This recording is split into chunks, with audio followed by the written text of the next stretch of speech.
I was just in New York City with about close to 400,000 people for the People's Climate March.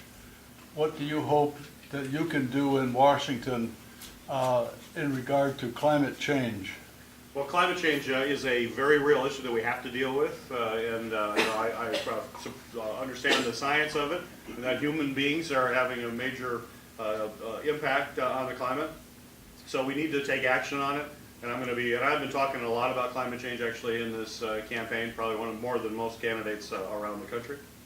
So I think a couple of things that we have to deal with. One, we've got to continue to move towards renewable energy and sustainable energy, and Michigan is actually a leader. I mean, we should look at this as an opportunity to grow our economy as well. Some people try to give this false choice. You can either be good for the economy or good for the environment. That's not the way it works. You can actually be good for both simultaneously. It's another one of those win-wins, kind of like my Henry Ford's examples earlier. And if you look at what's happening in our state, leader in wind energy, even solar energy. I know this was cloudy here today. It was cloudy a lot, but actually Michigan's one of the leading producers of solar in the country.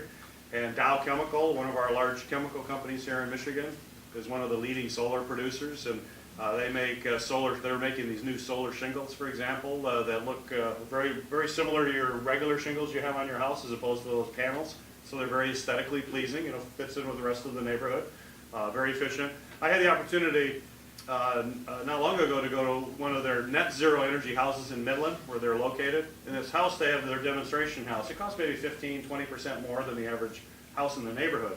But over the course of a year, it really uses zero energy off the grid. It's pretty exciting, especially with some of the energy issues you have going on up here. This is zero energy. Now, sometimes it takes energy off the grid, but sometimes it puts it back on. But over the course of the year, it uses zero energy, and they have geothermal, they've got insulation, and they got these new solar shingles.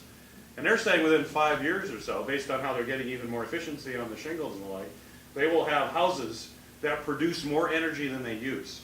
Your house will generate more power than you use. I mean, that's dramatic. Instead of pulling stuff off your grid, you'll do it.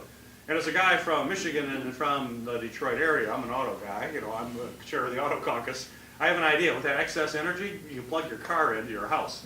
Can you imagine how transformative that is? I mean, and that can all happen here. It's all happening in Michigan, where then you plug your car in, you go down, get a gallon of milk down the street, or if you're in the UP, 15 miles to go down and get your gallon of milk and come back. And that can all happen with that. So those are the kinds of things we have to grapple with, or we should be continuing to promote, make sure the incentives are there to deal with climate. We also have some EPA rules as well to deal with the power sources in order to deal with it. I've got issues to make sure it works for Michigan. We've got to make sure those rules are ones that work for Michigan. But we have to continually work towards dealing with climate and do that globally. Because if we don't, we're going to have some catastrophically bad things happen to us. And those of us here on the Great Lakes in particular understand the sensitivity of the Great Lakes to major climate change.